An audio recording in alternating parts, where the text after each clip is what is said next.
পুরো দলের মধ্যমণি যেন রিশাদ হোসেন, তাকে ঘিরে মহাপরিকল্পনা সাজাতে ব্যস্ত তার দল লাহোর কালান্দার্স।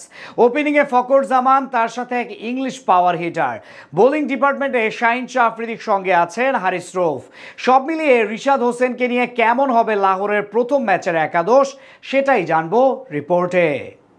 চমক দিয়ে গেল বছর অস্ট্রেলিয়ার ফ্র্যাঞ্চাইজি টুর্নামেন্ট বিগ ব্যাশে ডাক পেয়েছিলেন রিশাদ হোসেন। স্বপ্ন ছিল প্রথমবারের মতো শেন ওয়ার্নের দেশে গিয়ে দেখাবেন নিজের লেগ স্পিন জাদু, কিন্তু সেটা আর হয়ে ওঠেনি। তার জন্য বিসিবির অনাপত্তিপত্র এবং স্বদেশি বিপিএল এর জন্য থাকতে হয়েছে দেশে।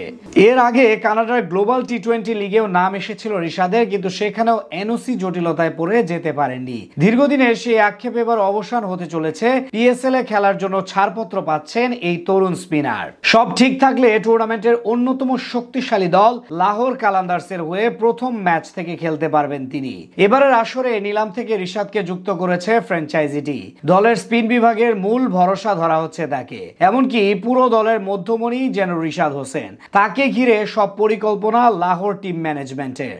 যদিও তার পাশাপাশি আরো বেশ কিছু তারকা ক্রিকেটার আছেন দলটার স্কোয়াডে, তাই সেখান থেকে বেশ ভারসাম্যপূর্ণ একাদশ নিয়ে লড়াইয়ে নামবে তারা।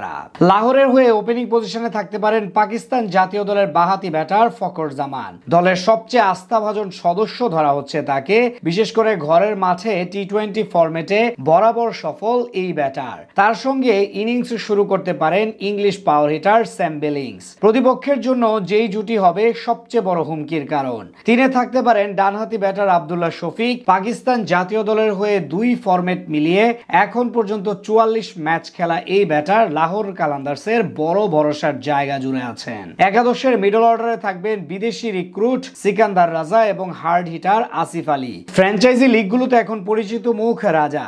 ব্যাটিং এর সাথে বল হাতেও বেশ কার্যকরী এই স্পিন অলরাউন্ডার। অন্যদিকে আসিফ আলী দীর্ঘদিন ধরে ন্যাশনাল টিমের বাইরে থাকলেও নিজের দিনে একাই প্রতিপক্ষকে ধসে দিতে সক্ষম তিনি। দলের পেস অলরাউন্ডার হিসেবে থাকতে পারেন ইংলিশ অলরাউন্ডার টম কারেন। ডানহাতি ফাস্ট বোলিং এর পাশাপাশি ব্যাট হাতেও বেশ কার্যকরী ভূমিকা রাখতে সক্ষম এই ক্রিকেটার। স্পিন বিভাগে ভরসা রিশাদ হোসেন। বল হাতে পুরো সিজনে মুন্সিয়ানা দেখাতে হবে তাকে। তার সহকারী হিসেবে থাকতে পারেন অভিজ্ঞ আসিফ আফ্রিদি। লাহোর কালান্দার্সের সবচেয়ে সামর্থ্যের জায়গা হলো নিজেদের পেস ইউনিট, যেখানে আছেন সময়ের অন্যতম সেরা বোলার শাহিন শাহ আফ্রিদি। বোলিং এর পাশাপাশি ক্যাপ্টেন্সির ভারটাও উঠতে পারে তার কাঁধে।